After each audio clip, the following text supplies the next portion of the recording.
boa noite. Boa noite. 4 mineiros estão entre os sobreviventes da tragédia em Santa Maria, no Rio Grande do Sul, que causou pelo menos 231 mortes. Tragédia semelhante à de Belo Horizonte, quando em 2001, 7 pessoas morreram e 300 ficaram feridas em uma boate. 24 de novembro de 2001, 1.500 pessoas estavam na casa de show Canecão Mineiro, em Belo Horizonte.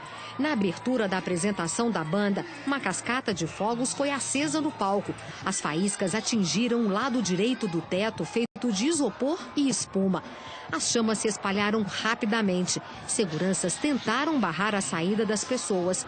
A tragédia deixou 7 mortos e 300 feridos. Consegui dar uma cambalhota e caí lá embaixo, meu vestido todo pegando fogo, eu tirei o rapaz só e me deu uma camisa para me vestir. Eu consegui pular em cima da cabeça pessoal no alto e consegui sair fora. A casa não tinha saída de emergência nem alvará de funcionamento. Na época, o então prefeito Fernando Pimentel chegou a assumir que houve uma falha na fiscalização. Houve, no caso específico da Casa Canecão Mineiro, evidente negligência da fiscalização envolvida naquele setor. Os donos do Canecão Mineiro e integrantes da banda foram condenados por homicídio culposo, quando não há intenção de matar e lesão corporal. A pena foi convertida à prestação de serviços à comunidade. A prefeitura foi condenada a pagar indenização a uma das vítimas, mas recorreu. Passados 11 anos, no imóvel ainda funciona uma casa de shows com outro nome e novos administradores. Depois da tragédia, o local se tornou uma referência em segurança. São 5 saídas de emergência para permitir a retirada de 2.600 pessoas. Portas largas com barras antipânico facilitam a fuga. Tudo bem sinalizado. São 30 extintores e 8 hidrantes em pontos variados, inclusive no palco. Todo o material do teto é anti-inflamável. É a responsabilidade do empresário que trabalha com entretenimento zelar pela segurança dessas pessoas. Mesmo que isso custe caro. Com certeza, isso tem um custo muito alto, mas é o custo do negócio e vale a pena com certeza. No dia do incêndio, Denise estava no Canecão Mineiro. Ela teve queimaduras graves nos braços e nas costas. Até hoje, a balconista e outras vítimas aguardam a decisão da Justiça sobre o pedido de indenização junto à Prefeitura de Belo Horizonte. Para mim não existe justiça, igual eu vi esse acidente agora em Santa Maria, igualzinho no Canecão.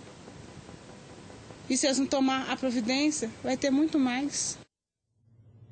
Dos 4 mineiros, 3 são de Nepomuceno, no sul de Minas. O dentista Alisson Prado Menezes, de 26 anos, vive em Uruguaiana, no Rio Grande do Sul, e ele estava na cidade onde visitava amigos. Ele e o casal Lucas Veiga e Ludmila Mendonça conseguiram sair da boate minutos após o início do incêndio. Os 2 rapazes passam bem, mas Ludmila Mendonça está internada em estado grave. O outro mineiro é Túlio Fernandes, de 22 anos, de Machado, no sul de Minas. Ele também escapou do incêndio, mas ainda está internado no Hospital da Caridade. Ele estudou odontologia em Varginha, também no sul do estado, e aproveitou as férias para fazer um estágio.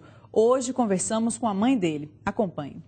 E eu só fiquei sabendo ontem de manhã que o amigo dele ligou para avisar que ele estava no hospital, mas que já estava bem, e eu fiquei muito apavorada, mas logo eu consegui falar com ele, né? Ele está hospitalizado ainda, mas está bem. O que ele falou foi o que o pessoal está falando mesmo. Ele estava na parte, parece que superior, eu sei que ele teve que descer uma escada, não sei muito bem como foi. Ele teve que, aí eles viram que tinha soltado alguma coisa, tipo um fogo de artifício, alguma coisa, e pegou lá no isopor, naquela parte da acústica lá, e começou a pegar fogo, e eles na hora viram que tinha que sair correndo, só que aí já veio um ar muito quente, escureceu tudo, não tinha como sair, e ele foi saindo, quando ele viu que eu estava lá fora, foi a pura mão de Deus que tirou meu filho de lá. Quem tem que pedir agora é pelos outros, né? E ainda hoje você vai ouvir relatos importantes também do pai de um outro mineiro, um dentista de Nepomuceno, vítima da tragédia em Santa Maria. O jovem de 26 anos está internado. Um incêndio destruiu um galpão em Juiz de Fora, na Zona da Mata. Por conta das chamas, o teto do imóvel cedeu. Um cinegrafista amador fez as imagens do momento em que o fogo tomava conta do local. Uma cortina de fumaça preta se formou.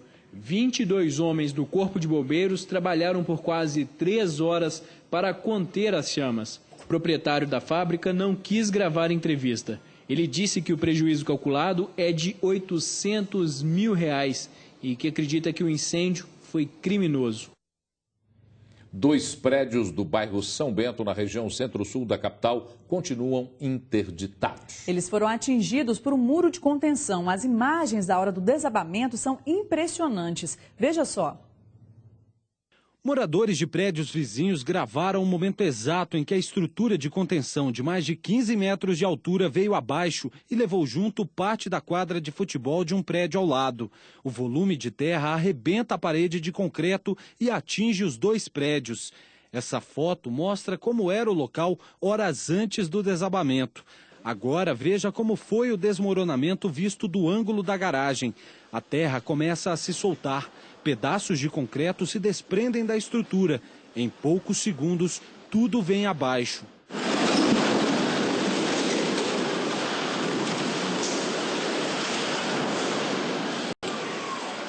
Moradores dos prédios atingidos também registraram o desabamento e os momentos de pânico de quem viu tudo de perto.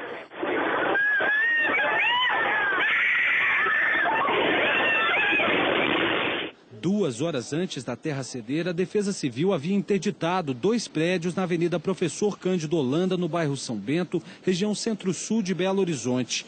Por causa do risco de desabamento, este edifício de 11 andares foi completamente evacuado. Neste outro condomínio vizinho, 28 moradores tiveram que deixar os imóveis. Só havia tempo para retirar alguns objetos pessoais. É um transtorno, querendo ou não, mas é natureza. Segundo o síndico de um dos prédios atingidos, as rachaduras na estrutura de contenção começaram a aparecer no final de semana, depois da forte chuva. Até ontem ninguém havia notado trinca, o barulho, a terra, nada caindo aqui. A minha faxineira percebeu a situação hoje, me chamou e eu pedi ajuda da Defesa Civil. Com o desabamento, a porta da garagem foi arrancada do lugar pelo deslocamento de ar. Vidros foram estilhaçados. A Defesa Civil se reuniu com moradores para orientar sobre a interdição. O problema é que ainda há possibilidade de novos deslizamentos. Então é preferível a gente manter o isolamento e também tem que verificar qual foi o comprometimento daquele muro que encostou no prédio para as estruturas mais acima. Um perito contratado pelos condomínios interditados esteve no local para avaliar os estragos. Foi o problema que veio do prédio de cima, né, onde que teve um problema de vazamento. Esse vazamento causou um peso, né, um excesso no maciço ali. Como não teve a drenagem suficiente, começou a empurrar o muro, né, até jogar ele no chão. Hoje, a Defesa Civil fez uma nova vistoria nos 2 prédios no bairro São Bento, que foram atingidos por uma estrutura de contenção que desabou. Técnicos da Defesa Civil vistoriaram os 2 edifícios interditados na Avenida Professor Cândido Holanda, no bairro São Bento, região centro-sul de Belo Horizonte.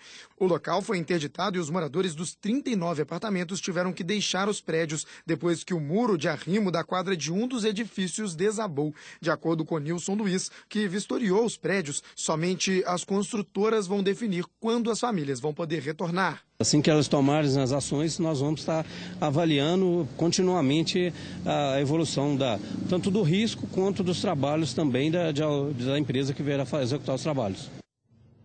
O repórter Eloy Oliveira está ao vivo em frente aos prédios interditados. Eloy, a Defesa Civil está permitindo a entrada de moradores em alguns momentos?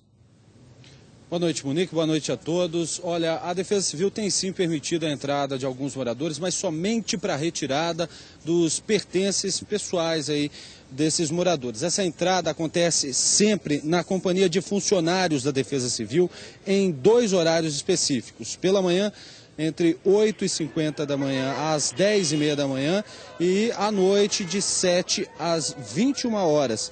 A Defesa Civil permanece aqui nos edifícios Bela Morada, que teve todos os 11 apartamentos interditados, e no edifício São Tomás de Aquino, que teve 28 apartamentos interditados.